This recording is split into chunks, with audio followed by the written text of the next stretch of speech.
മുംബൈ ഭീകരാക്രമണം നടന്ന് 16 വർഷത്തിനു ശേഷം മുഖ്യ സൂത്രധാരനായ തഹാവൂർ റാണ ഇന്ത്യൻ കോടതിയിൽ വ്യവഹാരം നേരിടുകയാണ്. പട്യാല ഹൌസ് കോടതിയിൽ നടപടികൾ പുരോഗമിച്ചുകൊണ്ടിരിക്കുകയാണ്. NIA കസ്റ്റഡിയിൽ ആവശ്യപ്പെട്ടിട്ടുണ്ട് തഹാവൂർ റാണയെ. പി ബസന്ത് വിവരങ്ങളുമായി ചേരുന്നുണ്ട്. ബസന്ത്, NIA കസ്റ്റഡി ആവശ്യപ്പെട്ടിട്ടുണ്ട്. വിധി ഉടനെ ഉണ്ടാകുമോ? എന്താണ് അറിയുന്നത്?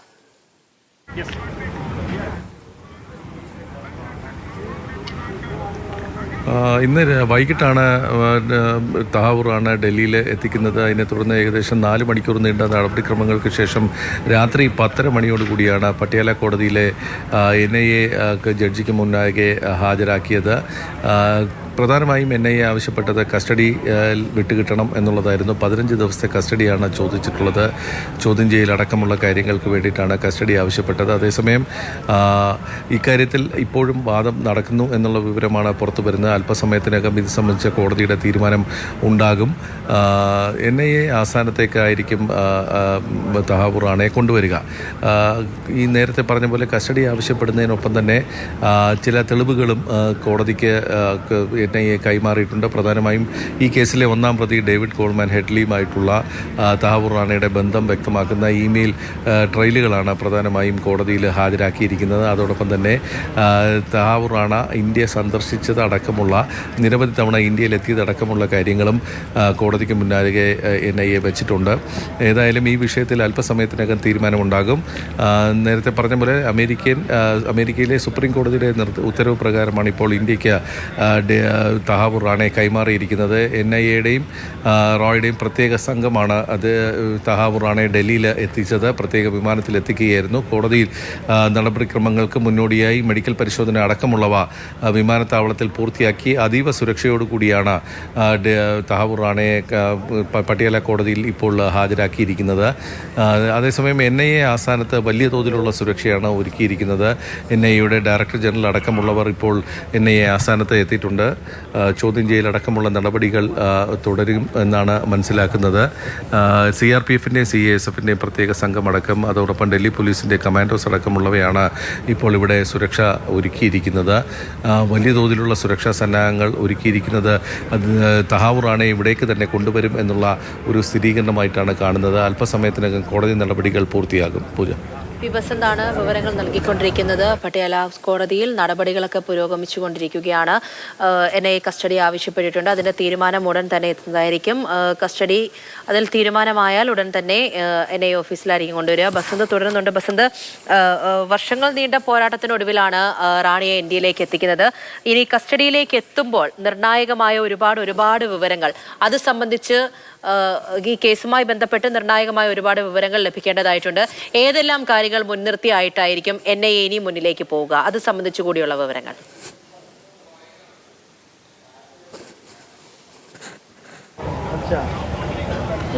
പ്രധാനമായും ഇന്ത്യയിൽ തഹാവൂർ റാണ എത്തി എന്തെല്ലാം കാര്യങ്ങളാണ് ചെയ്തത്, അല്ലെങ്കിൽ ആരെയൊക്കെ കണ്ടിട്ടുണ്ട് തുടങ്ങിയ കാര്യങ്ങളിലാണ് വ്യക്തത വരുത്തേണ്ടത്.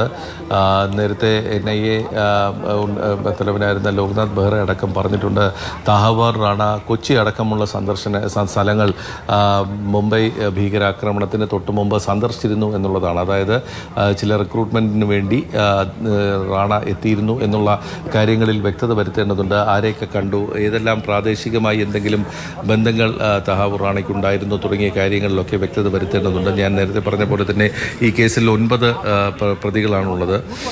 ഈ കുറ്റപത്രം സമർപ്പിച്ച കേസാണ്. ഇതിലെ 1-ാം പ്രതി ഡേവിഡ് കോൾമാൻ ഹെഡ്ലിയാണ്. 2-ാം പ്രതിയാണ് തഹാവൂർ റാണ. ബാക്കി ISIയുടെയും പാകിസ്ഥാനിലെയും ഉദ്യോഗസ്ഥരാണ് ഇതിലെ പ്രതികളായി നിൽക്കുന്നത്. അപ്പോൾ ഇതിൽ ഒരു ഇന്ത്യൻ കണക്ഷൻ എന്തെങ്കിലും ഉണ്ടോ എന്നുള്ളതാണ് കണ്ടറിയേണ്ടത്. കസബിന് ചില നിർദ്ദേശങ്ങൾ നൽകിയിരുന്നത് തഹാവൂർ റാണയാണ് എന്ന് പറയുന്നുണ്ട്.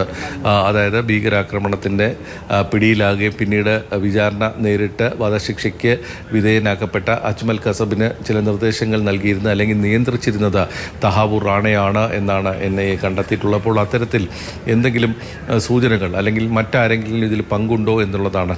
ഈ കസബിന് നിർദ്ദേശം നൽകിയിട്ടുള്ള ചില ഇന്ത്യയിലെ ചില ഉദ്യോഗസ്ഥരുണ്ട് എന്നുള്ളത് ചില വിവരങ്ങൾ പുറത്തു വരുന്നുണ്ട്. അതാര് എന്നുള്ളത് കണ്ടെത്തണമെങ്കിൽ റാണയെ ചോദ്യം ചെയ്യണം എന്നുള്ളതാണ്. പക്ഷേ ഒരു കൊടും ഭീകരനാണ് ഇപ്പോൾ ഇന്ത്യക്ക് വിട്ടുകിട്ടിയിരിക്കുന്നത്.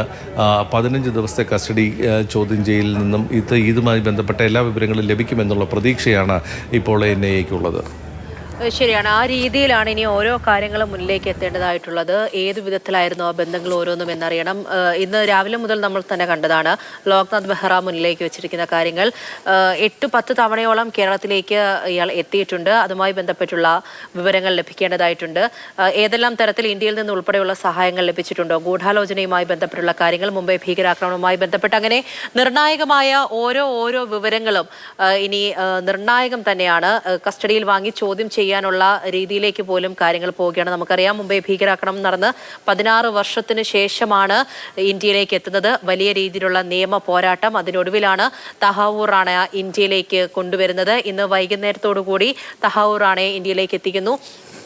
കനത്ത സുരക്ഷയിലാണ് അവിടെ എമ്പാടും. വലിയ രീതിയിലുള്ള സുരക്ഷ ഒരുക്കിക്കൊണ്ട് മാത്രമേ ഓരോ നടപടികളും മുന്നിലേക്ക് കൊണ്ടുപോകാൻ സാധിക്കുകയുള്ളൂ. പി ബസന്ത് അവിടെ നിന്ന് തുടരുന്നുണ്ട്. ബസന്ത്, നടപടികൾ ഓരോന്നും തുടരുകയാണ് പട്ടിയാല ഹൗസ് കോടതിയിൽ. ഇത് ഏത് വിധത്തിലായിരിക്കും ഇനി കാര്യങ്ങൾ മുന്നിലേക്ക് പോകുക? പ്രത്യേകിച്ച് ഒരു അന്താരാഷ്ട്ര തലത്തിലുള്ള കാര്യങ്ങൾ നോക്കുമ്പോൾ കൂടുതലായിട്ട് ഓരോ വിവരങ്ങളും മുന്നിലേക്ക് വരുന്നുണ്ട്. പ്രത്യേകിച്ച് പാകിസ്ഥാന്റെ ഭാഗത്തു നിന്നും ഇന്നുണ്ടായ ഒരു പ്രതികരണം, അത് കനേഡിയൻ പൗരനാണ്, ഞങ്ങൾക്ക് യാതൊരു ബന്ധവുമില്ല തുടങ്ങിയ ഓരോ കാര്യങ്ങൾ മുന്നിലേക്ക് പോവുകയാണ്. പക്ഷേ ഈ ഒരു കേസുമായിട്ട് നിലനിർത്തി നോക്കുകയാണെങ്കിൽ പാകിസ്ഥാന്റെ ഭാഗത്തു നിന്ന് പോലും ഏത് തരത്തിലുള്ള നീക്കങ്ങൾ ഉണ്ടായിട്ടുണ്ട് തുടങ്ങിയ ഓരോ കാര്യങ്ങളും നിർണായകമാണ്.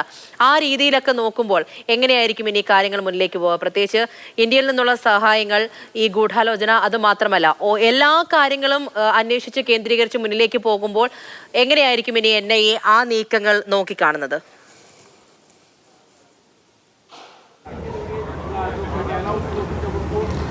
പൂജ, ഇപ്പോൾ ലഭിക്കുന്ന ഒരു വിവരപ്രകാരമാണെങ്കിൽ 20 ദിവസത്തെ കസ്റ്റഡിയാണ് ഇപ്പോൾ NIA ചോദിച്ചിരിക്കുന്നത്. അതായത്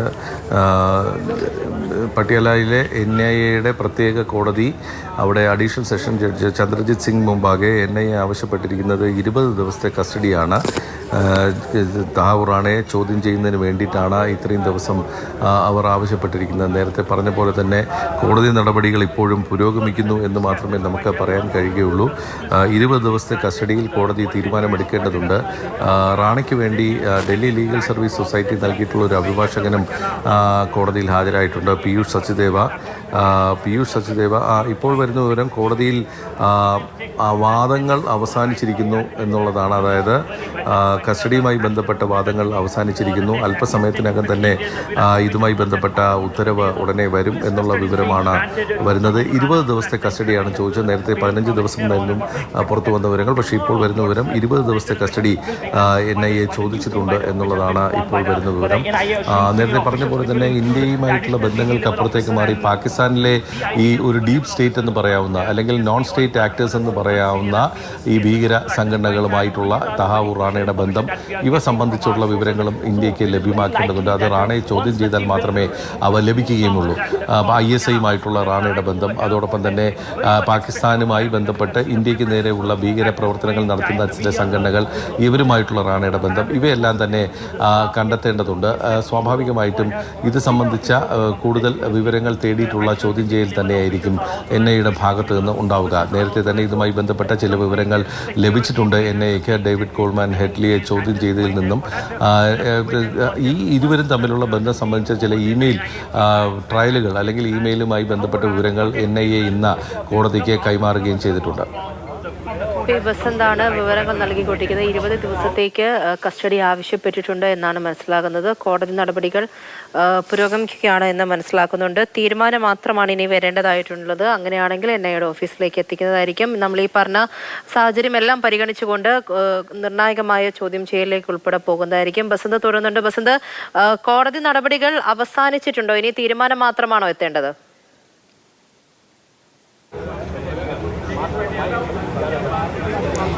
കോടതി നടപടികൾ അവസാനിച്ചിട്ടുണ്ട്. ഉത്തരവ് പറയാനായി കോടതി മാറിയിരിക്കുകയാണ്. അതായത് ഓർഡർ റിസർവ് ചെയ്തിരിക്കുകയാണ്.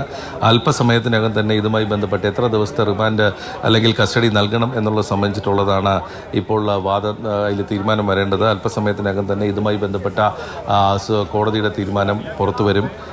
20 ദിവസത്തെ കസ്റ്റഡിയാണ് ഇപ്പോൾ NIA ചോദിച്ചിരിക്കുന്നത്. ഞാൻ നേരത്തെ പറഞ്ഞ പോലെ നിരവധി ചോദ്യങ്ങൾ റാണയുടെ മുന്നിൽ NIAക്ക് ഉണ്ട്. അതായത് പല സംഘടനകളുമായിട്ടുള്ള ബന്ധങ്ങൾ, പാകിസ്ഥാനിലെ ISIയുമായിട്ടുള്ള ബന്ധങ്ങൾ, പാകിസ്ഥാനിലെ ഇത്തരം ഭീകര സംഘടനകളും ഭീകര പ്രവർത്തനങ്ങൾക്ക് നേതൃത്വം നൽകുന്ന പാകിസ്ഥാൻ സർക്കാരിലെ തന്നെ ഉദ്യോഗസ്ഥരുമായിട്ടുള്ള ബന്ധങ്ങൾ, അതോടൊപ്പം തന്നെ ഇന്ത്യയിൽ എന്തെല്ലാം തരത്തിലുള്ള സഹായങ്ങൾ ആരുടെയെങ്കിലും ഭാഗത്തു നിന്ന് ലഭിച്ചിട്ടുണ്ടോ, അത് ആരൊക്കെ എന്നുള്ളത് സംബന്ധിച്ചിട്ടുള്ള കൃത്യമായ വിവരങ്ങൾ തേടേണ്ടതുണ്ട്. ഇപ്പോൾ കൊച്ചിയിൽ തന്നെ നിരവധി തവണ എത്തിയെന്ന് പറയുമ്പോൾ കേരളത്തിൽ ആരെങ്കിലും ഇത്തരത്തിൽ സഹായങ്ങൾ ചെയ്തു കൊടുത്തിട്ടുണ്ടോ തുടങ്ങിയ കാര്യങ്ങളൊക്കെ തന്നെ അന്വേഷണത്തിൻ്റെ പരിധിയിൽ വരുന്ന കാര്യങ്ങളാണ്. അതിൽ എത്രത്തോളം വ്യക്തത വരുത്താൻ റാണ തയ്യാറാകും എന്നുള്ളതാണ്.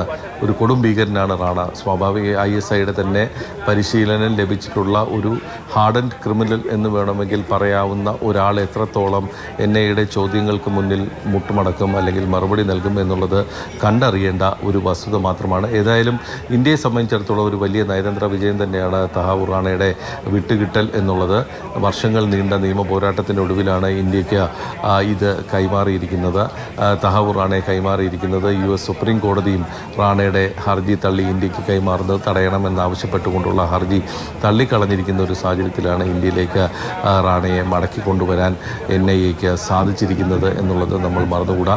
അപ്പോൾ വലിയൊരു നയതന്ത്ര വിജയം തന്നെയാണ്. മാത്രമല്ല, ഭീകരവിരുദ്ധ പോരാട്ടത്തിൽ ഇതൊരു വലിയ ഏടായി തന്നെ നിൽക്കും. ഇന്ത്യ ആഗോളതലത്തിൽ തന്നെ ഭീകരവിരുദ്ധ പ്രവർത്തനങ്ങൾക്ക് എപ്പോഴും ഇന്ത്യ മുൻഗണന നൽകിയിട്ടുണ്ട്. അത് സംബന്ധിച്ചൊരു അന്താരാഷ്ട്ര കൺവെൻഷൻ തന്നെ ഇന്ത്യ മുന്നോട്ട് വെച്ചിട്ടുള്ളതാണ്. ഒരു ടെററിസത്തിനെതിരെ, ഭീകരവാദത്തിനെതിരെയുള്ള. അപ്പോൾ ആ ഒരു സാഹചര്യത്തിൽ തഹാവൂർ റാണയെ വിട്ടുകിട്ടുന്നത് ഇന്ത്യ നയിക്കുന്ന അല്ലെങ്കിൽ ആഗോളതലത്തിലുള്ള ഭീകരവിരുദ്ധ പോരാട്ടത്തിന് ഒരു വലിയ മേൽക്കൈ തന്നെയായിരിക്കും ലഭിച്ചിട്ടുണ്ടാവുക എന്നുള്ള കാര്യത്തിൽ സംശയമില്ല. തീർച്ചയായും ബസന്ത്, ഒരു സംശയം കൂടി ചോദിച്ചോട്ടെ. ഇതിപ്പോൾ നടപടികൾ ഓരോന്നും മുന്നിലേക്ക് പോവുകയാണ്. NIA മാത്രമാണോ ഈ ചോദ്യം ചെയ്യുന്നത്, അതോ മറ്റ് ഏജൻസികളും ഈ ഇത്തരത്തിൽ നടപടികളുമായിട്ട് പോകുന്നുണ്ട്? അതിനെക്കുറിച്ച് എന്താണ് പറയുന്നത്?